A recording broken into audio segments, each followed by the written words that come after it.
Halo teman-temanku semuanya, dimanapun Anda berada, bertemu lagi dengan saya Rina Solihin dalam channel Rina Menjawab.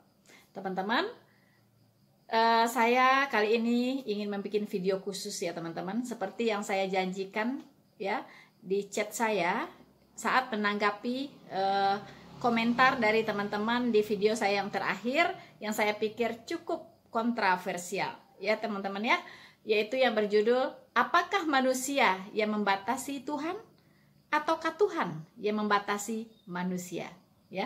Saya pikir kita harus clear dulu ya dengan judulnya ini ya teman-teman ya. Ya, kenapa harus dibuat clear supaya pemahamannya nanti tidak kemana-mana ya teman-teman. Jadi yang saya maksudkan di sini dengan judul ini, apakah manusia yang membatasi Tuhan ataukah Tuhan yang membatasi manusia? Saya ibaratkan seperti rambu-rambu lalu lintas teman-teman. Apa gunanya rambu-rambu lalu lintas? Apa gunanya perlunya lampu merah, hijau, kuning, dan apa gunanya tanda-tanda lalu lintas di jalan raya? Ya, itulah rambu-rambu. Apa gunanya? Yaitu untuk mengatur ya jalannya lalu lintas, aktivitas lalu lintas supaya teratur, teman-teman. Setuju ya dengan saya? Ya, jadi tujuan rambu-rambu itu untuk mengatur teman-teman supaya arus lalu lintas ini berjalan dengan tertib ya, tidak melanggar ketentuan hukum teman-teman, tidak melenceng ke kiri dan ke kanan ya, supaya pengendaranya ya, pelaku dari aktivitas lalu lintas ini yaitu manusianya bisa menjalankan ya kegiatannya ya, berjalan atau mengendarakan mobil ke sana dan ke sini secara teratur ya. Yang berjalan kaki pun harus menyeberang di zebra cross ya, semua diatur ya. Lampu kuning, awas, hati-hati ya, lampu kuning teman-teman ya. Kemudian lampu merah, stop ya kan, stop, tidak boleh berjalan. Lampu hijau, silahkan Anda berjalan. Itu semua diatur oleh lantas ya, supaya apa? Supaya tadi saya katakan aktivitas dalam bertransportasi ya, dalam menggunakan jalan raya bisa teratur dan tertib teman-teman. So, begitu juga teman-teman dengan Tuhan sendiri ya. Tuhan sendiri perlu memberikan rambu-rambu ya kan dalam kehidupan manusia ini teman-teman ya. Itulah Alkitab ya, di dalam buku ya, di dalam Alkitab ya, di situ tersimpan rambu-rambu kehidupan teman-teman ya, rambu-rambu dalam pengajarannya ya, hukum-hukum Allah yang ditulis di dalam Alkitab, yang difirmankan oleh Allah. Itulah rambu-rambu kehidupan manusia ya, supaya apa? Supaya manusia ini tidak melenceng ke kanan dan ke kiri, tidak tersesat di jalan ya kan. Makanya harus ada petunjuk jalan ya. Di jalan raya pun sama ya, petunjuk jalan. Semakin lengkap petunjuk jalan itu ya, semakin enak kita yang menggunakan jalan raya, tidak akan tersesat. Apalagi sekarang sudah ada GPS lebih canggih lagi teman-teman ya. Nah, begitupun dengan Tuhan. Tuhan juga menyiapkan rambu-rambu untuk kehidupan kita, anak-anaknya ya. Jadi sebenarnya apakah lalu lintas yang membatasi kegiatan di jalan raya? Tentu tidak ya. Tetapi rambu-rambu itulah yang membatasi kita ya. Sama halnya ya, kita tidak bisa membatasi Allah, kita tidak bisa membatasi Tuhan. Saya setuju sekali teman-teman mengatakan bahwa tidak ada orang yang bisa membatasi Tuhan. Amin ya, bahwa Tuhan itu kuasanya itu tetap sama dulu, sekarang, sampai selama-lamanya. Dan saya 1000% setuju teman-teman ya. Nah, hanya kita harus ingat bahwa Tuhan punya rambu-rambu ya. Ini yang harus kita cermati, yang harus kita pegang supaya kita tidak melenceng ke kanan, ke kiri, dan bahkan tersesat. So, teman-teman, saya kali ini akan menanggapi ya respon dari teman-teman terhadap video saya yang terakhir, dan saya lihat luar biasa banyak sekali di sana, ada pro dan kontranya teman-teman. Tapi percayalah ya, bagi saya seperti apapun komentar atau tanggapan dari teman-teman, saya menganggapnya itu sebagai vitamin untuk keimanan saya. Saya menganggapnya itu sebagai nutrisi untuk pertumbuhan iman saya, dan saya menganggapnya sebagai suplemen ya untuk kesehatan keimanan saya, teman-teman ya. Terima kasih untuk semuanya, dan saya juga melihat itu semua sebagai pengujian iman, teman-teman, karena Tuhan mengatakan bahwa iman harus tahan uji. Nah, disinilah saya akan melihat apakah iman saya ini tahan uji atau tidak, teman-teman ya. Dan saya berterima kasih sekali ya untuk teman-teman semua yang sudah memberikan tanggapan yang cukup beraneka ragam ya. Ada yang pro, ada yang kontra ya, dan ada yang 50-50 gitu ya. Ada yang kontra, setengah kontra, tapi ada yang setuju juga ya. Itu sangat luar biasa bagi saya ya, teman-teman. Jadi saya minta ya pengertian dari teman-teman, dan saya sekaligus sekaligus minta izin ya kepada teman-teman semua untuk memberikan saya kesempatan ya untuk mempertanggungjawabkan iman saya kepada teman-teman semua ya. Kita sama-sama belajar ya. Saya juga masih belajar, mungkin teman-teman juga masih belajar. Kita tidak ada kata berhenti atau selesai untuk belajar ya. Nah, teman-teman, untuk itu saksikan video saya kali ini ya dari awal sampai selesai, supaya teman-teman mendapatkan satu gambaran yang utuh dari apa yang akan kita bicarakan ya. Ini adalah ajang pembelajaran, teman-teman. Ini bukan perdebatan ya kan. Semua kita juga masih dalam belajar, apalagi saya ya, ibaratnya masih bayi, teman-teman ya, masih banyak belajar dari teman-teman semua ya. Tapi izinkan saya untuk memberikan pertanggungjawaban iman saya kali ini. Teman-temanku, yang menjadi pusat pembahasan ya dari video saya yang sebelumnya itu tentang pewahyuan sebenarnya, teman-teman ya. Pewahyuan itu ya, itu cara Tuhan untuk menyampaikan apa yang ingin Dia sampaikan kepada umat manusia ini, teman-teman ya. Seperti yang kita tahu bahwa pewahyuan itu ada dua macam ya, teman-teman. Ada yang disebut dengan wahyu umum, ada yang disebut dengan wahyu khusus ya. Wahyu umum itu bisa dilihat ya dari ciptaan Tuhan ya, baik itu manusia, makhluk ya, hewan, tumbuh-tumbuhan, manusia, dan alam semesta ini, teman-teman. Begitu kompleksnya ya, ya. Orang bisa tahu pencipta itu ada ya dengan melihat alam semesta ini, teman-teman ya. Dengan melihat begitu kompleks dan sistematisnya ya, begitu teraturnya alam semesta ini ya. Berarti orang tahu bahwa Tuhan itu ada, teman-teman ya. Jadi melalui wahyu umum kita bisa tahu ya, manusia bisa tahu bahwa Tuhan itu ada, teman-teman ya. Makanya seperti yang kita lihat dari zaman dulu, zaman purbakala, teman-teman ya. Mungkin agama banyak di mana-mana belum ada, teman-teman. Manusia itu secara naluri itu haus untuk mengenal Tuhan ya kan.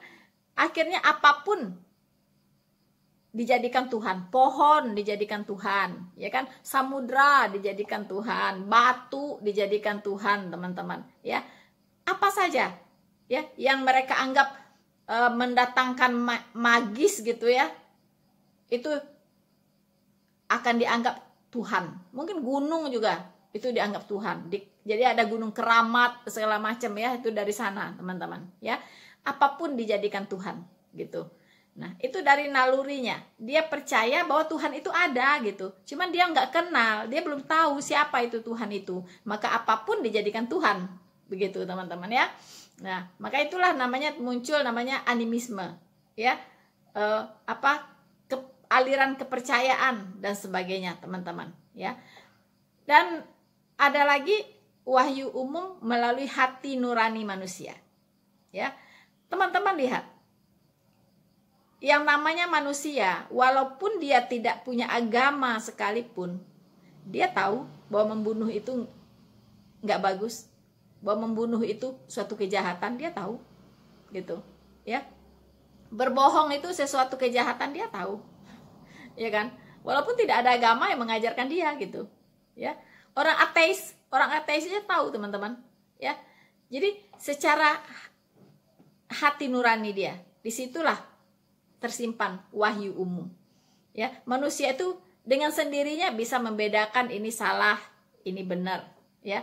Ini harus diikutin, ini nggak diikutin, ini jelek, ini baik ya, ini buruk, ini baik. Baik dan buruk itu mereka bisa bedakan teman-teman ya, walaupun tidak punya agama, tidak ada pengajaran teman-teman ya. Itu yang disebut dengan wahyu umum ya. Kemudian wahyu khusus ya. Apa itu wahyu khusus? Wahyu khusus itu wahyu yang disampaikan oleh Allah secara khusus kepada manusia ya. Nah kalau wahyu umum itu mengantarkan manusia kepada pemahaman bahwa Tuhan itu ada ya, bahwa Tuhan itu ada, begitu. Wahyu khusus itu membawa manusia kepada pemahaman akan pengenalan akan Allah. Bisa bedakan ya teman-teman. Jadi melalui wahyu khusus orang bisa mengenal Allah.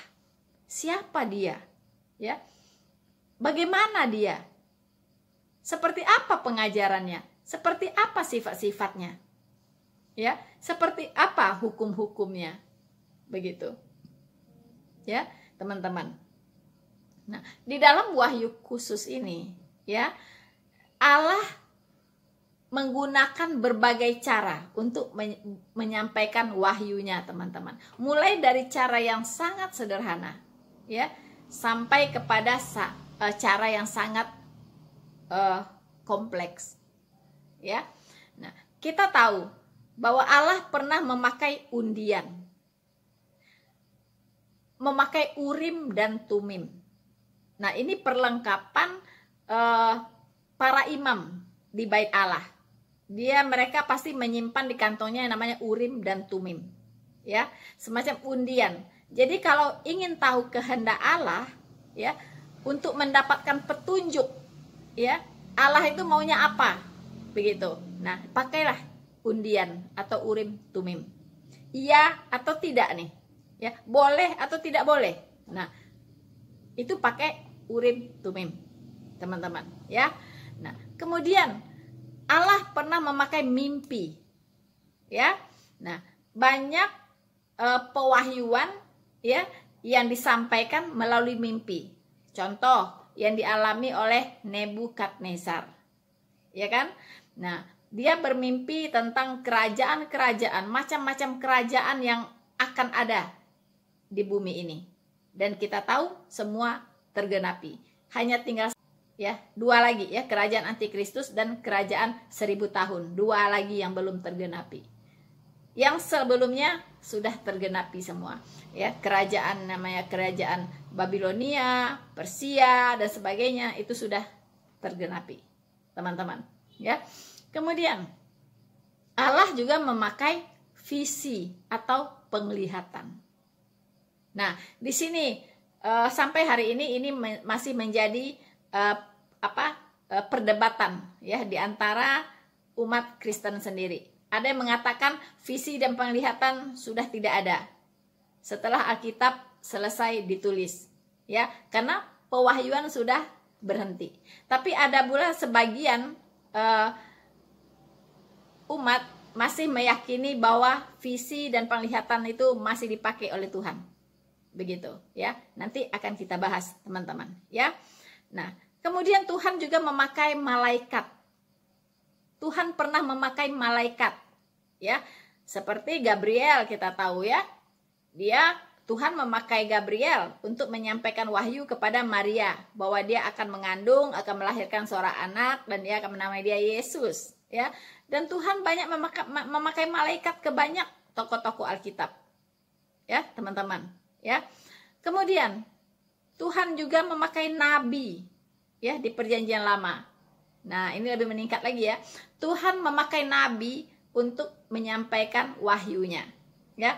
Pada saat itu malah Tuhan sering menampakkan diri dalam berbagai rupa, dalam berbagai wujud kepada para nabi. Ya, ada yang berwujud awan, ada tiang api, ya kan? Dan berwujud apa saja. Ya, kita bisa ada yang berwujud bunga-bunga api, ya, waktu kejadiannya waktu Abraham mempersembahkan Ishak, ya. Itu Allah tampil dalam wujud bunga-bunga api, teman-teman, ya. Nah, Allah memakai para nabi ini ya untuk menyampaikan wahyu, bahkan memperdengarkan suaranya. Ya, banyak fakta-fakta Alkitab di dalam Perjanjian Lama yang mengatakan bahwa para nabi ini mendengarkan langsung suara Allah. Allah berbicara dengan dia, teman-teman. Luar biasa, ya. Aduh, kalau kita mengalami itu luar biasa. Cuman masanya sudah lewat, ya teman-teman ya. Nah, jadi itu para nabi dipakai, dan para nabi ini diperintahkan untuk menuliskan wahyu yang mereka terima, untuk menuliskannya di dalam sebuah kitab ya. Nah, maka ada itu kitab Kejadian ya, ada kitab Yesaya ya kan, dan sebagainya, Daniel dan sebagainya. Semua para nabi ini harus menuliskan ya apa yang diwahyukan Allah kepada mereka. Nah, Tuhan juga memakai teofani atau kristofani. Ya, apa itu? Yaitu Kristus yang tampil di Perjanjian Lama, kristofani. Ya, jadi Tuhan Yesus itu sebenarnya sudah ada. Ya, memang dia Allah gitu. Dia sudah ada sebelum segala sesuatunya ada. Dia itu adalah yang awal dan yang akhir. Dia itu adalah Jehovah. Ya kan? Nah, dia tampil di Perjanjian Lama. Kita tahu Melkisedek itu adalah kristofani, ya. Dia tidak berbapak, dia tidak beribu, ya kan? Kekuasaannya sampai selama-lamanya dan seterusnya. Ya, teman-teman. Nah, itu adalah kristofani, Kristus yang tampil di Perjanjian Lama, ya. Nah, kemudian lebih luar biasa lagi. Ini poinnya, yaitu Allah menjadi manusia. Ya, dari undian sampai kepada memakai nabi dan dia tampil sebagai kristofani, masih belum sanggup ya membawa umatnya menjadi umat yang patuh kepada Allah, tetapi ingin saja selalu membangkang ya, selalu saja ingin melawan ya. Itulah umatnya bangsa Israel, teman-teman. Ya, karena ternyata manusia itu tidak bisa ya menyelamatkan dirinya sendiri, membebaskan dirinya sendiri dari kuasa dosa. Akhirnya seperti yang dirancangkan oleh Allah sendiri, bahwa dia akan datang ke dunia ini menjadi manusia. Ya, apa tujuannya menjadi manusia? Yaitu untuk pengampunan dosa, untuk menyelesaikan dosa seluruh umat manusia. Tentu khususnya yang mau percaya kepadanya. Karena upah dosa adalah maut. Tidak ada seorang pun yang bisa menyelamatkan dirinya kecuali menyerahkan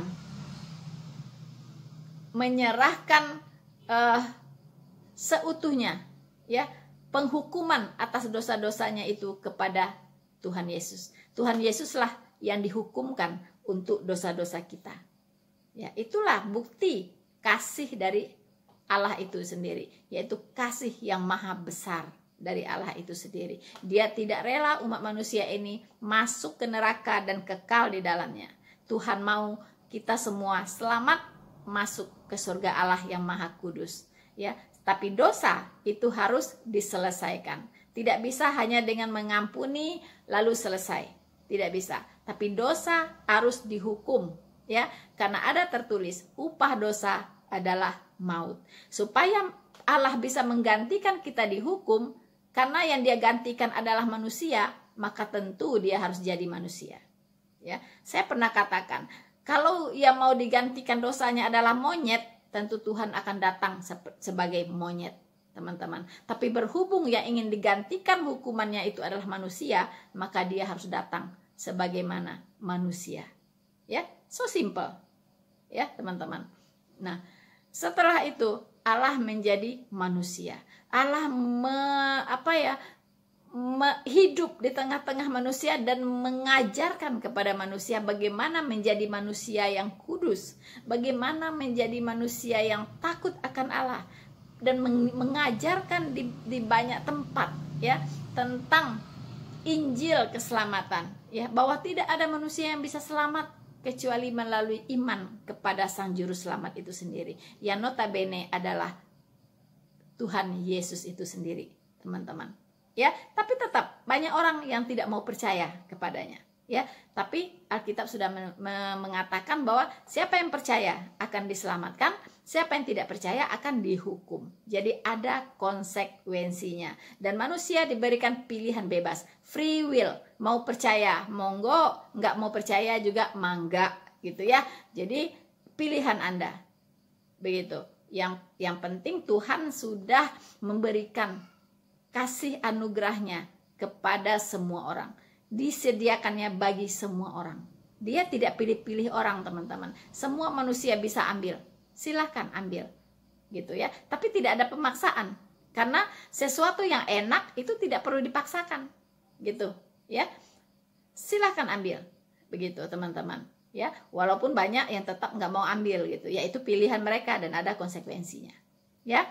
Nah, itulah teman-teman yang dipakai oleh Allah. Kemudian naik lagi tingkatannya, ya, yaitu Allah memakai Roh Kudus, teman-teman, ya.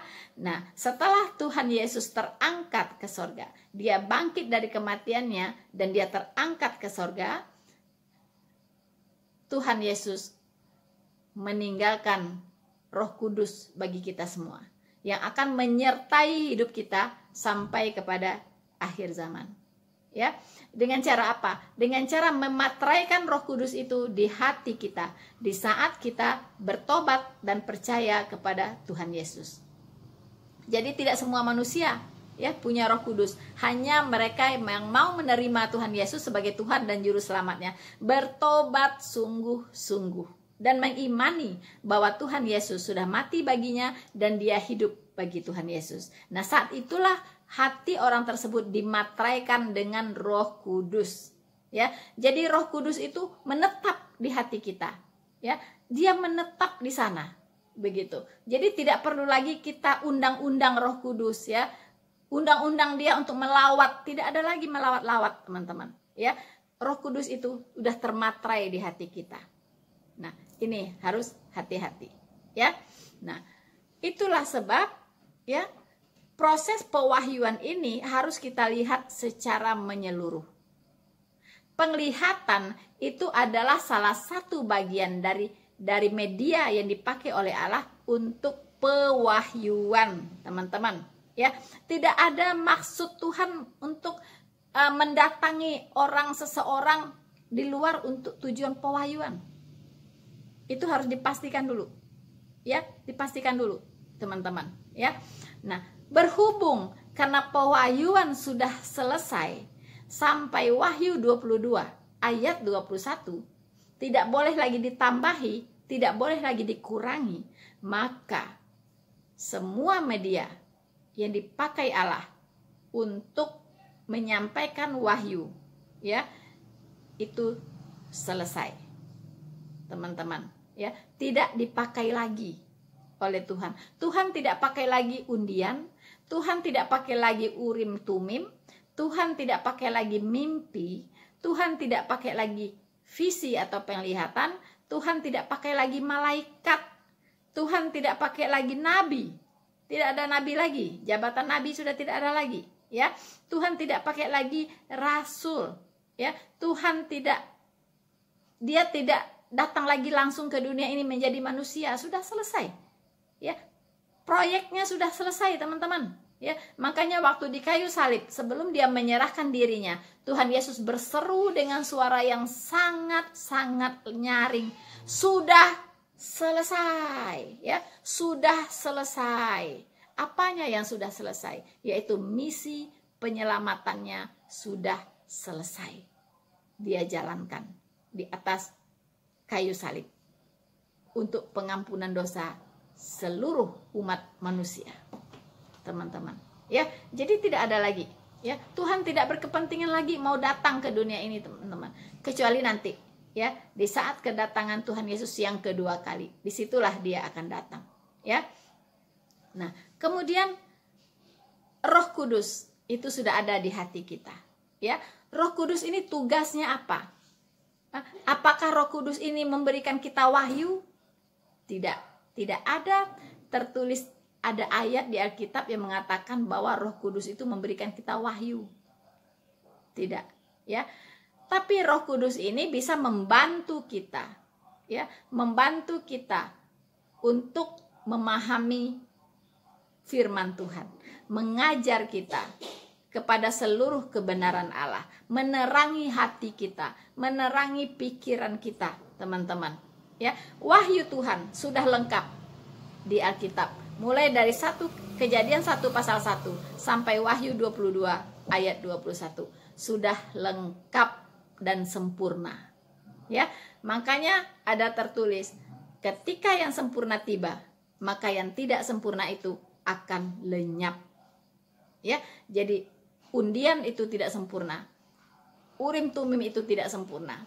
Mimpi itu tidak sempurna. Penglihatan itu tidak sempurna. Ya, teman-teman. Ya, dan lain-lain itu tidak sempurna. Yang paling sempurna itu adalah firman tertulis, yaitu Alkitab. Ya, nanti akan kita bahas. So, teman-teman, itu sebagai pengantar ya, teman-teman, ya, untuk supaya kita membuka sedikit wawasan kita tentang proses pewahyuan, teman-teman, ya. Nah, teman-teman, saya akan mencoba untuk merespon, ya, pertanyaan-pertanyaan dari teman-teman semuanya, ya, dengan membacakan, ya, sepintas apa yang dipertanyakan oleh teman-teman saya yang terkasih semuanya, ya. Jadi saya harap teman-teman terus tonton video ini, ya, karena akan seru sekali, teman-teman. Kita akan bisa banyak saling belajar di sini, ya. Dan saya harap juga jangan lupa untuk bagi yang belum untuk subscribe, ya, like dan share video ini. Dan kalau bisa tekan loncengnya, teman-teman, ya, supaya Anda terus terupdate dengan video-video baru saya, ya. Jangan beranjak, saksikan video ini sampai selesai. Teman-teman, dari yang saya cermati, dari tanggapan teman-teman terhadap video saya yang sebelumnya, ya, itu berkisar dalam hal penampakan, ya, dimana saya mengatakan bahwa saya tidak percaya, ya, bahwa yang dilihat oleh saudara-saudara, ya, yang mengatakan bahwa dia melihat Tuhan Yesus, dia didatangi oleh Tuhan Yesus, dan saya tidak percaya bahwa itu adalah Yesus, ya, teman-teman. Nah, ini mendatangkan bukan perdebatan, ya, mendatangkan satu reaksi, ya, dari banyak teman-teman, ya, yang melihat video saya tersebut, ya, dan memberikan tanggapan-tanggapan yang beragam, ya. Untuk itu, teman-teman, saya akan mencoba menghandle, ya, tanggapan teman-teman ini dengan cara membacakan, ya, apa yang menjadi pemikiran atau pertanyaan dari teman-teman terhadap saya. Kalau pertanyaannya sama atau tanggapannya sama, ya, itu saya ambil satu saja, ya. Jadi yang sama, tanggapan yang sama itu tidak setiap tanggapan saya tanggapi, tapi cukup saya ambil satu saja karena sama, begitu ya teman-teman ya. Nah, salah satunya yaitu ada pertanyaan bahwa dari cerita kisah Saulus, ya kan, ya, itu kan dia penganut agama garis keras, ya, yang tidak mengakui ketuhanan Yesus, ya kan. Nah, tapi dalam perjalanannya Tuhan Yesus menampakkan diri kepadanya dalam bentuk cahaya, ya. Nah, dengan demikian dia memilih, katanya, mengikuti Tuhan Yesus Kristus.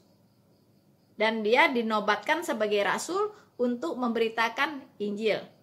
Yes, sampai di sini benar, ya.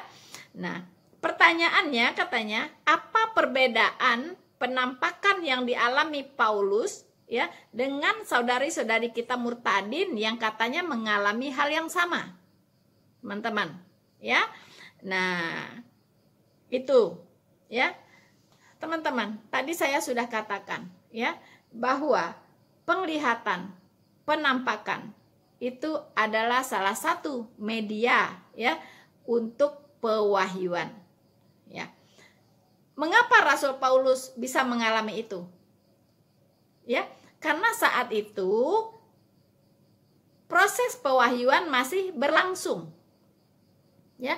Alkitab belum ditulis, ya. Alkitab belum selesai ditulis dan dikanonkan seperti hari ini, teman-teman, ya. Jadi proses pewahyuan masih berlangsung dan Tuhan dan Rasul Paulus menuliskan apa yang dia alami itu dan menuliskan juga pelayanannya seperti apa dalam penginjilannya, ya.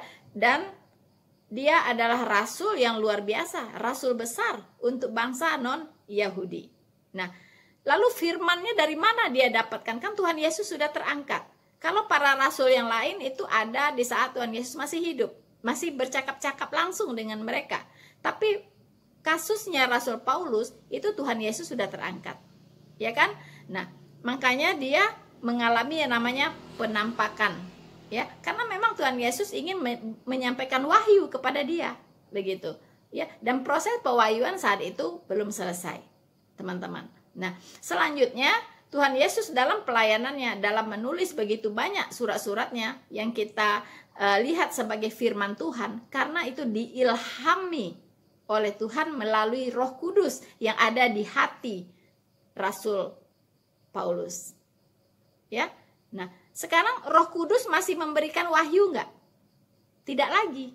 Roh Kudus hanya menuntun kita untuk memahami wahyu Allah yang sudah tertulis di dalam Alkitab. Tidak ada lagi wahyu baru. Tidak ada, ya. Makanya di Wahyu 22 ayat 18 dan 19 itu jelas membatasi kita, ya, bahwa Alkitab ini, apa yang tertulis di dalam kitab ini tidak boleh lagi ditambahi dan tidak boleh lagi dikurangi. Jadi tidak ada lagi wahyu baik lisan maupun tulisan, ya. Jadi itu bedanya, saudaraku, ya. Rasul Paulus mengalami penampakan, ya, karena dia adalah rasul Tuhan Yesus yang ditetapkan untuk menerima wahyu, ya kan, untuk menerima wahyu dari Tuhan Yesus sendiri, gitu. Maka wahyu itu dituliskan oleh Rasul Paulus dalam surat-suratnya. Sementara teman-teman yang hari ini mengalami penampakan, wahyu apa yang diterima? Adakah? Ya? Tidak ada wahyu lagi, gitu. Kalau ada yang mengatakan bahwa dia mengalami mimpi, penampakan dan lain-lain dan dia menerima wahyu, nah, itu berbahaya sekali. Itu sudah melanggar rambu-rambu, ya, rambu-rambu, ya, rambu-rambu iman, ya, dalam konsep rancangan Allah secara keseluruhan. Itu sudah keluar jalur, ya. Akhirnya kita lihat, kalau kita percaya hari ini Tuhan Yesus masih menampakkan diri dan memberikan wahyu, ya, Tuhan Yesus itu adalah Allah sendiri ya. Jadi kalau kita meyakini bahwa Allah itu sekarang masih menampakkan diri dan memberikan wahyu, maka Anda harus mengakui juga, ya, ada yang mengalami penampakan, didatangi bahkan, dan menerima wahyu, dan sekarang menjadi agama yang cukup besar di dunia ini, teman-teman. Ya, dan Anda harus tidak boleh menolak. Ya, ada orang-orang yang menerima wahyu juga, yang didatangi oleh Tuhan Yesus juga, oleh malaikat dan sebagainya. Ya, Yulia Eden itu tidak boleh dipenjara, karena dia mengatakan dia mengalami penampakan. Dia didatangi oleh malaikat. Mengapa dipenjara? Kalau masih mengaminkan bahwa Tuhan itu sekarang masih datang kepada setiap orang. Ya. Nah, banyak hal yang akan menjadi liar, ya, akan muncul wahyu-wahyu liar.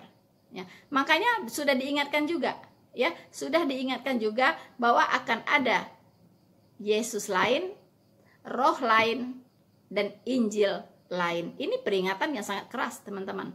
Ya, bahwa akan ada tampil Yesus lain, Injil lain, roh yang lain. Kemudian kita lihat lagi, ya. Ada yang bertanya begini, ya. Tapi kan teman-teman itu, ya, yang mengalami penglihatan itu, ya, mereka kan sudah percaya dan terima Yesus sebagai Tuhan dan Juru Selamat mereka pribadi. Begitu. Ya, puji Tuhan. Ya, puji Tuhan, teman-teman. Ya. Saya di video saya waktu menanggapi pendeta MYM kalau tidak salah ya. Ya, saya tidak setuju dengan MYM yang tidak percaya bahwa teman-teman ini betul-betul mengalami penglihatan, begitu. Saya percaya mereka mengalami penglihatan, saya sangat percaya. Mereka tidak mungkin bohong, tidak mungkin bohong.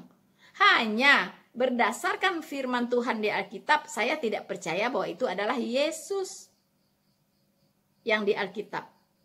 Ya, saya percaya itu Yesus lain. Yesus lain. Ya. Nah, di sini saya katakan, mengapa saya yakin? Ya, mengapa saya yakin? Ya, firman Tuhan yang membuat saya yakin, begitu, ya. Jadi kalau orang berkata, ya, Mesias ada di sana, Mesias ada di sini, janganlah percaya, ya. Nah, mengapa disebut Mesias? Ya, Mesias itu artinya juru selamat, teman-teman. Ya, Yesus itu adalah Mesias, ya, teman-teman ya. Jadi nggak ada masalah dengan sebutan, begitu, ya. Nah, kemudian tadi juga Rasul Paulus mengingatkan akan ada Yesus lain, roh lain, Injil lain. Banyak sekali rambu-rambu Alkitab. Saya hanya patuh kepada rambu-rambu Alkitab. Saya sangat takut untuk tersesat, teman-teman. Ya, jadi saya pilih taat saja. Ya, mematuhi rambu-rambu yang ada di Alkitab. Begitu. Ya, teman-teman, ya. Nah, saya pernah mengatakan, ya, bahwa iblis tidak berkeberatan, tidak merasa rugi banyak yang jadi Kristen, ya. Tapi iblis merugi kalau mereka punya iman yang benar kepada Kristus dan diselamatkan, ya. Saya yakin, ya, teman-teman yang mengalami penampakan ini akhirnya punya iman kepada Kristus. Makanya mereka mau bayar harga. Mereka melayani dengan luar biasa. Mereka memberitakan Injil luar biasa. Begitu ya. Nah, itu saya anggap ini sebuah kasih karunia dari Tuhan. Begitu. Ya. Mungkin tadinya iblis punya maksud apa ya? Kita bisa bertanya-tanya sebenarnya. Ya. Kalau ini bukan pekerjaan Tuhan, lalu maksudnya apa gitu? Nah, ada satu hal, teman-teman. Ya. Ada satu hal yang disasar oleh iblis. Ya, kita bersyukur, ya, teman-teman yang mengalami penampakan ini betul-betul sungguh-sungguh akhirnya percaya kepada Tuhan Yesus. Ya, dan saya lihat mereka tidak main-main. Mereka melayani, mereka menginjil, saya lihat, ya. Dan hanya satu, ya, sasaran selanjutnya dari iblis, yaitu orang-orang percaya yang untuk membangun suatu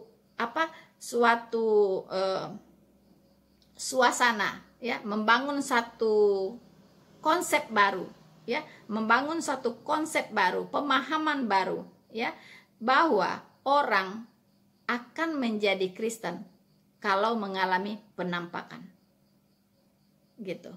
Orang pilih menjadi Kristen, terutama dari seberang sana, dari saudara-saudara saya yang di seberang tentunya, ya, pilih percaya kepada Yesus karena mengalami penglihatan, gitu. Jadi dengan kata lain, sebelum mengalami penglihatan,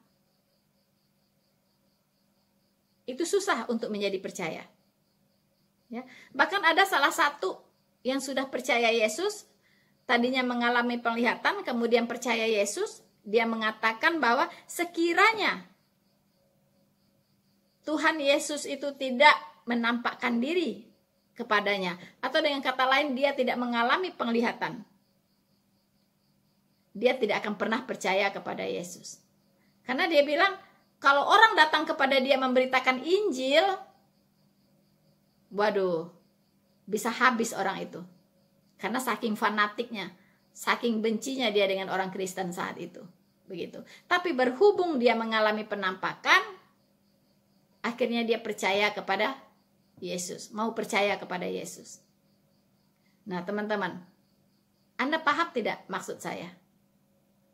Ya, ini akan memberikan dampak kepada banyak orang-orang yang lain, ya, bahwa mereka itu tidak merasa perlu untuk mendengar berita Injil, tidak merasa perlu untuk didatangi oleh penginjil. Dengan kata lain, penginjilan itu tidak penting, tidak akan berdampak untuk orang-orang yang di seberang sana, begitu, ya. Boro-boro menginjil, mendekat saja bisa dihabisin gitu para penginjilnya, ya. Jadi mereka membangun satu konsep, kalau Tuhan Yesus datang menampakkan diri kepada dia, baru dia mau percaya. Apakah itu yang diajarkan oleh Tuhan? Pertanyaan saya. Apakah itu yang seperti itukah yang dikehendaki oleh Tuhan Yesus? Silahkan Anda jawab dengan hati yang betul-betul hati yang ikhlas, tulus, murni. Apa yang dikehendaki oleh Tuhan Yesus? Beritakanlah Injil. Pergilah ke seluruh dunia, beritakanlah Injil. Ya. Itu amanat agung Tuhan Yesus, itu tidak main-main, teman-teman. Iblis mau memahzulkan amanat agung. Itu intinya. Ya. Iblis mau mengenyampingkan pemberitaan Injil. Ya, dia mau katakan bahwa kamu itu bisa jadi Kristen kalau didatangi oleh Tuhan Yesus, mengalami penampakan. Begitu. Ya. Tidak perlu diinjili. Ya, buktinya banyak tuh yang jadi Kristen karena penampakan, bukan karena diinjili, bukan karena dia membaca kitab suci. Gitu. Nah, itu yang dikehendaki oleh iblis. Tapi apakah itu yang dikehendaki Tuhan? Tidak. Mari kita baca, teman-teman, Roma 10 ayat 17. Ya, Roma 10 ayat 17 mengatakan, jadi iman timbul dari pendengaran, dan pendengaran oleh firman Kristus. Saya ulangi, iman, ya, jadi iman timbul dari pendengaran, dan pendengaran oleh firman Kristus. Ya, jadi kalau orang mau beriman kepada Kristus, itu harus mendengarkan firman. Ya, harus mendengarkan firman Tuhan. Harus mendengarkan Injil. Ya, makanya Tuhan meninggalkan amanat agung. Ya, tidak pernah ada tertulis iman timbul dari mimpi, iman timbul dari penglihatan, iman timbul dari mujizat, dan sebagainya. Itu dulu, ketika firman Tuhan tertulis belum ada. Alkitab belum ada, teman-teman. Ada zamannya dulu tuh yang sudah berlalu. Memang Tuhan pakai mimpi, Tuhan pakai visi atau penglihatan, teman-teman. Tapi hari ini, setelah Alkitab selesai ditulis, Tuhan mau iman timbul dari pendengaran, pendengaran akan firman Kristus. Teman-temanku, di Roma 10 ya, ayat 13 jelas tertulis, ya. Saya bacakan untuk kita semua. Sebab barang siapa yang berseru kepada nama Tuhan akan diselamatkan. Amin, ya. Jadi siapa yang berseru kepada nama Tuhan akan diselamatkan, ya. Tetapi bagaimana mereka dapat berseru kepadanya jika mereka tidak percaya kepadanya? Bagaimana mereka dapat percaya kepada Dia jika mereka tidak mendengar tentang Dia, bukan tidak melihat tentang Dia, tidak, ya. Bagaimana mereka dapat percaya kepada Dia jika mereka tidak mendengar tentang Dia, ya. Bagaimana mereka mendengar tentang Dia jika tidak ada yang memberitakannya, ya. Makanya ada perintah beritakanlah Injil, ya, teman-teman, ya. Dan bagaimana mereka dapat memberitakannya jika mereka tidak diutus, ya. Makanya gereja wajib mengutus para penginjil, teman-teman, untuk memberitakan Injil, ya. Seperti ada tertulis, betapa indahnya kedatangan mereka yang membawa kabar baik. Kabar baik itu adalah Injil. Injil artinya kabar baik, teman-teman. Jadi di sini jelas, ya. Bagaimana mereka bisa berseru kepada Dia, ya, jika mereka tidak percaya kepada Dia? Bagaimana mereka dapat percaya kepada Dia jika mereka tidak mendengar tentang Dia? Catat ini baik-baik, ya. Tidak ada tertulis, ya. Bagaimana mereka dapat percaya kepada Dia jika mereka tidak melihat penampakannya, begitu, ya. Jika mereka tidak melihat Dia dalam penglihatan, dalam penampakan, dalam mimpi, no, tidak ada tertulis demikian, teman-teman, ya.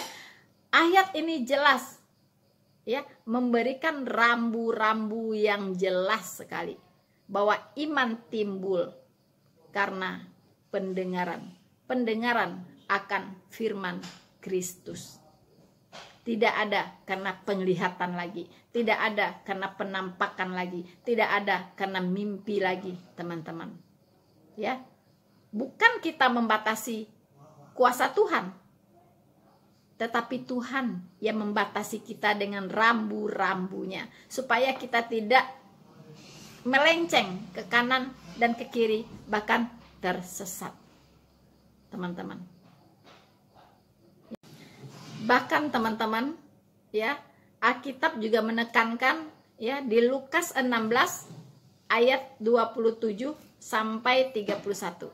Ya, di situ diberikan gambaran betapa pentingnya untuk memahami bahwa iman itu timbul dari pendengaran akan firman Tuhan.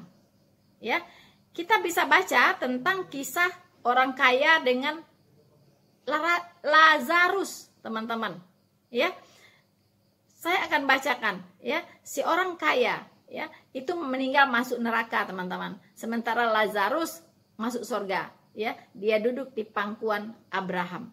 Nah, si orang kaya ini menyadari, ya, bahwa dia itu selama ini tidak benarlah hidupnya. Tidak, orang-orang yang tidak percaya, begitu, teman-teman. Orang yang tidak percaya kepada firman Tuhan, ya. Nah, kemudian dia mati masuk neraka. Sementara Lazarus yang miskin itu masuk sorga, teman-teman. Ya, nah di sini saya akan bacakan Lukas 16:27. Apa yang diinginkan oleh orang kaya ini setelah dia masuk neraka, teman-teman. Ya, Lukas 16 ayat 27 sampai 31. Kata orang itu, kalau demikian, aku minta kepadamu ya Bapa, dia berbicara kepada Abraham, supaya engkau menyuruh dia ke rumah ayahku, maksudnya menyuruh Lazarus, ya, karena dia ingin sekali orang rumahnya, saudara-saudaranya itu mendengar kebenaran, ya, bertobat supaya diselamatkan, tidak menjadi seperti dia yang masuk ke penghukuman yang kekal. Jadi dia mau saudara-saudaranya yang masih hidup diselamatkan, mengenal kebenaran, teman-teman. Dia meminta Lazarus supaya disuruh ke rumahnya, gitu. Jadi bangkit lagi nih Lazarus, ya. Sudah dibangkitkan oleh Tuhan Yesus, suruh bangkit lagi yang kedua kali mungkin, ya, teman-teman. Nah, kemudian dia katakan bahwa sebab masih ada 5 orang saudaraku, supaya ia memperingati mereka dengan sungguh-sungguh agar mereka jangan masuk kelak ke dalam tempat penderitaan ini, ya. Jadi supaya saudara-saudaranya yang tinggal di dunia ini, yang tinggal di dunia itu tidak ikut dia masuk ke dalam penderitaan ini, yaitu ke dalam neraka, teman-teman. Tetapi kata Abraham, dengarkan baik-baik teman-teman, apa kata Bapak Abraham? Ada pada mereka kesaksian Musa dan para nabi. Baiklah mereka mendengarkan kesaksian itu. Apa artinya? Kesaksian Musa dan para nabi. Dengarkanlah itu. Ya, baiklah orang-orang yang belum bertobat itu, saudara-saudaramu yang di dunia itu, mendengarkan kesaksian para nabi. Kesaksian para nabi ada di mana, teman-teman? Pasti di Alkitab. Tidak di mana-mana, hanya di Alkitab. Ya, baiklah mereka mendengarkan kesaksian itu. Jawab orang itu, tidak Bapak Abraham. Tetapi jika ada seorang yang datang dari antara orang mati kepada mereka, mereka akan bertobat. Ya, bayangkan. Ya. Jadi dia berpikir supaya ada orang yang sudah mati itu bangkit lagi, memberitahukan inilah yang benar. Ya. Bertobatlah supaya kamu tidak masuk neraka. Saya sudah pulang loh dari kematian. Saya sudah melihat semuanya, ya, bahwa yang benar itu yang ini, gitu. Yang benar itu adalah Tuhan Yesus, ya. Yang benar itu adalah Alkitab, bukan yang lain, gitu. Nah, beritahukanlah kepada saudara yang di dunia ini. Tapi kata Abraham tidak bisa, ya. Cukup kesaksian para nabi yang ada di dalam Alkitab. Dengan demikian mereka bertobat, ya. Nah, kata Abraham kepadanya, jika mereka tidak mendengarkan kesaksian Musa dan para nabi, mereka tidak juga akan mau diyakinkan, sekalipun oleh seorang yang bangkit dari antara orang mati. Jadi apa artinya, teman-teman? Ya, jadi kesaksian itu, kesaksian yang tertulis di dalam Alkitab, ya, baik yang ditulis oleh para nabi dan para rasul, itu sangat-sangat penting untuk kita imani, ya. Jadi Bapak Abraham menganggap apa yang tertulis di dalam Alkitab itu jauh-jauh lebih penting dari orang mati yang bangkit memberitahukan kebenaran kepada orang hidup, ya. Bapak Abraham pun tahu, ya, bahwa iman tumbuh dari pendengaran.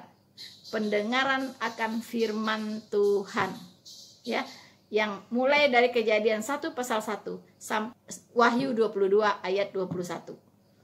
Cukup, kata Bapak Abraham. Ya. Dengarkanlah kesaksian para nabi. Ya, dan para rasul ini tentunya, teman-teman. Cukup. Ya, tidak perlu lagi ada penampakan, ya, tidak perlu lagi mengalami hal-hal yang supranatural, hal-hal yang ajaib, mukjizat. Bukan itu dasar iman manusia, bukan itu yang Tuhan kehendaki, ya, bukan itu. Karena itu sama saja dengan mendirikan rumah di pinggir pantai. Ya, jadi tidak ada pondasi yang kuat. Tidak ada pondasi yang kuat. Kalau saya sekarang ikut Yesus karena mukjizat, suatu waktu nanti saya tidak mengalami mukjizat lagi, malah sebaliknya. Bisa jadi iman saya goncang, teman-teman. Ya kan? Bisa jadi iman saya goncang. Ya. Kalau saya percaya Yesus hari ini karena saya disembuhkan dari penyakit, di suatu saat nanti saya dibuat sakit lagi yang lebih parah, bisa jadi iman saya goncang, teman-teman. Ya, tapi iman yang timbul dari firman Tuhan, dari pendengaran firman Kristus, itu mantap, teman-teman. Tidak tergoncangkan. Karena dasarnya, pondasinya sangat-sangat kuat. Ya. Oke, teman-teman, saya akan membacakan satu lagi ya, komentar dari salah satu teman-teman saya salah satu teman saya yang memberikan komentar di video saya yang kemarin ya. Dia mengatakan begini. Tuhan Yesus sering menampakkan diri kepada orang-orang, terutama para utusan-utusannya, termasuk Paulus di dalam Alkitab. Banyak ayat setelah kebangkitan Yesus menampakkan diri. Betul. Ya, dan amin. Ya, saya tadi udah mengatakan, ya, di saat proses pewahyuan masih berjalan, Tuhan Yesus sering menampakkan diri. Ya. Para rasul, ya, kepada para rasul dia menampakkan diri, ya. Termasuk kepada Rasul Paulus tentunya. Ya. Teman-teman, itu tidak saya ragukan. Ya dan amin. Ya. Kemudian dia lanjut. Katanya di Kisah Para Rasul 2 ayat 17, ya. Itu di sana dikatakan bahwa akan terjadi pada hari-hari terakhir, demikianlah firman Allah, bahwa aku akan mencurahkan rohku ke atas semua manusia. Ya, maka anak-anakmu laki-laki dan perempuan akan bernubuat, dan teruna-terunamu akan mendapat penglihatan, dan orang-orangmu yang tua akan mendapat mimpi. Yes, amin. Ya, firman Tuhan tidak ada yang salah. Ya, hanya kita yang sering salah paham, teman-teman. Ya, saya katakan, teman-teman, ya, bahwa Kisah Para Rasul 2 ayat 17 ini adalah penggenapan, ya, dari nubuatan Nabi Yoel, ya teman-teman, penggenapan di Nabi Yoel di Yoel 2 ayat 28 sampai 29. Ya, coba Anda baca di kitab Anda, ya, Yoel 2 ayat 28 sampai 29. Rasul Petrus itu mengutip secara utuh apa yang dinubuatkan oleh Yoel, ya, di hari Pantekosta. Jadi nubuatan Yoel ini sudah digenapi di hari Pantekosta, teman-teman. Sudah terjadi, persis terjadi, ya. Mari kita lihat, teman-teman. Yoel 2 ayat 28 sampai 29 itu perikopnya adalah hari Tuhan, ya. Jadi nubuatan bagi bangsa Israel di hari Tuhan, yaitu hari Pantekosta, yang digenapi di Kisah Para Rasul 2 ayat 1 sampai 40, teman-teman, ya. Nah, di sini di Yoel 2 dikatakan, ya, kemudian daripada itu akan terjadi bahwa aku akan mencurahkan rohku ke atas semua manusia, maka anak-anakmu laki-laki dan perempuan akan bernubuat. Orang-orangmu yang tua akan mendapat mimpi, teruna-terunamu akan mendapat penglihatan, ya. Juga ke atas hamba-hambamu laki-laki dan perempuan akan kucurahkan rohku pada hari-hari itu. Teman-teman, persis ini yang dikutip oleh Rasul, ya. Ini yang dikutip, teman-teman, ya. Ini yang terjadi di hari Pantekosta itu, ya. Saya lanjut ayat 30 supaya lebih jelas. Aku akan mengadakan mujizat-mujizat di langit dan di bumi, darah dan api dan gumpalan-gumpalan asap. Matahari akan berubah menjadi gelap gulita dan bulan menjadi darah sebelum datang hari Tuhan yang hebat dan dahsyat itu. Ya, ini di hari Pantekosta, teman-teman. Ya, terjadi seperti ini persis di hari Pantekosta. Ya. Nah, kita akan baca di hari Pantekosta apa yang terjadi. Ya. Nah, ketika tiba hari Pantekosta, semua orang percaya berkumpul di suatu tempat. Tiba-tiba turunlah dari langit suatu bunyi seperti tiupan angin keras yang memenuhi seluruh rumah di mana mereka duduk.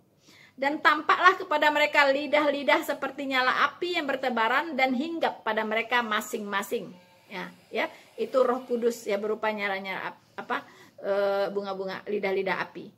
Maka penuhlah mereka dengan Roh Kudus, lalu mereka mulai berkata-kata dalam bahasa-bahasa lain seperti yang diberikan oleh Roh itu kepada mereka untuk mengatakannya. Ya. Teman-teman, ini digenapi. Ya. Ini digenapi di Kisah Para Rasul 2 tadi, ya, ayat 1 sampai 40. Silakan Anda baca baik-baik. Dan ingat satu hal yang saya garis bawahi di ayat 4-nya. Ya. Maka penuhlah mereka dengan Roh Kudus. Ya, lalu mereka mulai berkata-kata dengan bahasa-bahasa lain seperti yang diberikan oleh Roh itu kepada mereka untuk mengatakannya. Jadi mereka ini bukan berbahasa roh, teman-teman. Ya, bahasa, ya, bukan bunyi, teman-teman, bukan bunyi, ya, tapi bahasa. Mereka berkata-kata dalam bahasa-bahasa yang mereka tidak pelajari begitu. Misalnya saya bisa berbahasa Prancis, padahal saya nggak tahu bahasa Prancis sebelumnya, nggak bisa berbahasa Prancis. Saya bisa berbahasa Jepang, saya bisa berbahasa, ada lagi yang lain bisa berbahasa Tagalog mungkin, gitu ya. Jadi bahasa-bahasa lain yang mereka tidak mengerti, tapi Roh Kudus ya yang membuat mereka ya diberikan kuasa oleh Roh Kudus untuk bisa berkata-kata dalam bahasa lain. Teman-teman, ya. Jadi nggak tahu saya itu bahasa roh dari mana asalnya, ya. Karena di dalam Alkitab itu dituliskan bukan bahasa roh tapi bahasa lidah, ya. Di mana orang bisa berbahasa berbahasa asing, teman-teman, tanpa dia pelajari sebelumnya, begitu. Ya. Teman-teman mau bukti? Mari kita buka ayat. Mari teman-teman, apa yang dikatakan oleh Kisah Para Rasul 2 ini, teman-teman. Apa yang terjadi di hari Pantekosta? Apakah mereka berbahasa roh yang seperti kita lihat hari ini, ya, dengan cara bunyi-bunyian, teman-teman, atau seperti apa? Ya, mari kita lihat, teman-teman. Saya bacakan, ya, Kisah Para Rasul 2 ayat 1. Ketika tiba hari Pantekosta, semua orang percaya berkumpul di satu tempat. Tiba-tiba turunlah dari langit suatu bunyi seperti tiapan angin keras. Persis ya, seperti yang tertulis di Yoel 2 ya, teman-teman. Ya, ayat 88 sampai 89 tadi, ya. Tiba-tiba turunlah dari langit suatu bunyi seperti tiupan angin keras yang memenuhi seluruh rumah di mana mereka duduk.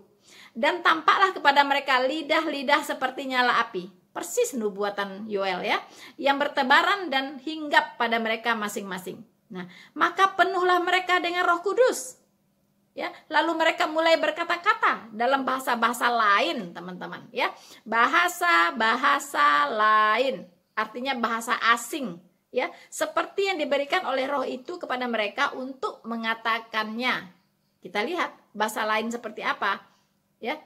Apakah ini bahasa roh? Karena kata bahasa roh itu sebenarnya tidak ada. Ini lay salah terjemah, teman-teman. Yang ada itu adalah bahasa lidah. Ya, kalau dari bahasa aslinya itu bahasa lidah, tidak ada bahasa roh. Ini lay membuat kesalahan besar sekali sehingga orang salah paham, teman-teman, ya.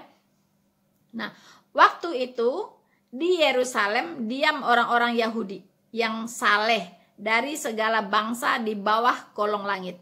Ketika turun bunyi itu, berkerumunlah orang banyak. Mereka bingung karena mereka masing-masing mendengar rasul-rasul itu berkata-kata dalam bahasa mereka sendiri. Ya, teman-teman. Jadi para rasul ini berkata-kata dalam bahasa-bahasa orang banyak ini, begitu. Orang banyak ini siapa aja? Ya, orang banyak ini macam-macam, teman-teman. Ya, mari kita lihat. Ya, mereka semua tercengang-cengang dan heran lalu berkata, ya, bukankah mereka semua yang berkata-kata itu orang Galilea? Ya, jadi para rasul ini semua orang Galilea. Bagaimana mungkin kita masing-masing mendengar mereka berkata-kata dalam bahasa kita sendiri? Kata orang banyak itu, teman-teman. Ya, nah, yaitu bahasa yang kita pakai di negeri asal kita. Teman-teman, dengerin ya. Yaitu bahasa yang kita pakai di negeri asal kita. Kita orang Persia, Media, Elam, penduduk Mesopotamia, Yudea, dan Kapadokia, Pontus, dan Asia, Frigia, dan Pamfilia, Mesir, dan daerah-daerah Libya yang berdekatan dengan Kirene. Pendatang-pendatang dari Roma, baik orang Yahudi maupun penganut agama Yahudi, orang Kreta, dan orang Arab. Kita mendengar mereka berkata-kata dalam bahasa kita sendiri tentang perbuatan-perbuatan besar yang dilakukan oleh Allah. Teman-teman, ya, para rasul ini tidak berbahasa roh saat itu, teman-teman.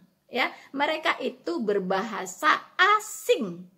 Ya, mereka bisa berbahasa Arab, mereka bisa berbahasa apa itu? Kapadokia, Pontus, ya, berbahasa Libya, ya, Mesir, apalagi itu. Banyak sekali, teman-teman. Ya, nah, so inilah fakta Alkitab. Lalu mengapa sekarang orang berbahasa roh? Dari mana itu, teman-teman? Nah, itu perlu diselidiki. Teman-teman, saya minta maaf ya, bahwa dalam kesempatan ini saya tidak mungkin bisa menjawab semua tanggapan ya dari teman-teman karena keterbatasan durasi, keterbatasan waktu. Saya tidak mau teman-teman terlalu lama menyaksikan video ini ya. Mungkin teman-teman juga tidak punya waktu banyak ya untuk itu ya. Jadi saya cukupkan sampai di sini dulu teman-teman. Tapi semoga apa yang saya sharingkan ya dalam video ini bisa menjadi perenungan kita semua ya. Kita saling belajar, saya belajar dari teman-teman ya, dan saya sangat terbuka untuk belajar dari siapapun teman-teman ya. Saya bisa saja ilmunya masih kurang ya, dan butuh belajar lebih banyak lagi teman-teman ya. Dan juga dengan kondisi hari ini ya, kita memang harus waspada, harus mawas diri, harus betul-betul siap-siap ya, mempersiapkan diri, berjaga-jaga ya, memeriksa hati, memeriksa iman kita masing-masing teman-teman. Apakah kita betul-betul sudah diselamatkan atau belum? Mengapa? Karena betul-betul saatnya sudah sangat dekat ya. Pengangkatan itu sudah sangat-sangat dekat teman-teman ya. Ini dengan terpilihnya Joe Biden ya, dan Kamala ini teman-teman, Kamala Harris ya teman-teman ya. Ini Tuhan izinkan terjadi. Kelihatannya tadinya Trump yang mau menang, tapi ternyata Joe Biden yang menang teman-teman. Nah, setelah saya renung-renungkan, ternyata Tuhan izinkan terjadi. Seperti kita tahu bahwa Kamala Harris ini orang yang sangat-sangat liberal ya. Dia sangat liberal teman-teman ya. Dan begitu juga dengan Joe Biden ya. Disinilah nanti akan terwujud ya yang namanya one world religion. Ini akan berproses. Dia merangkul semuanya ya kan. Dia terbuka untuk semuanya teman-teman. Semua akan dijadikan bersama-sama ya, akan disenangkan semuanya, kemudian akan terwujud ya. Amerika itu tidak ada lagi teman-teman, udah nggak punya ciri khas lagi. Amerika itu akan menjadi mengglobal ya, akan menjadi sebuah negara untuk semua teman-teman ya. Jadi itulah, dari sanalah nanti kita akan melihat sedikit demi sedikit. Jangan lupa Amerika adalah kiblat dunia teman-teman Ya, kita lihat apa yang bakal terjadi di Amerika dengan masyarakat Amerika ke depannya. Oke, sekian dulu dari saya teman-teman. Untuk kali ini terima kasih sudah menyaksikan video saya kali ini teman-teman ya. Dan saya berharap kita semua diberi kesehatan yang baik dan selalu dalam sukacita kepada Tuhan Yesus dan selalu kuat dan teguh di dalam iman kepada Kristus teman-teman ya, sampai Maranatha ya. Jangan lupa teman-teman tekan loncengnya, subscribe, like dan share video ini teman-teman, agar semua apa yang disampaikan bisa memberkati banyak orang ya. Tuhan Yesus memberkati kita semua. Maranatha.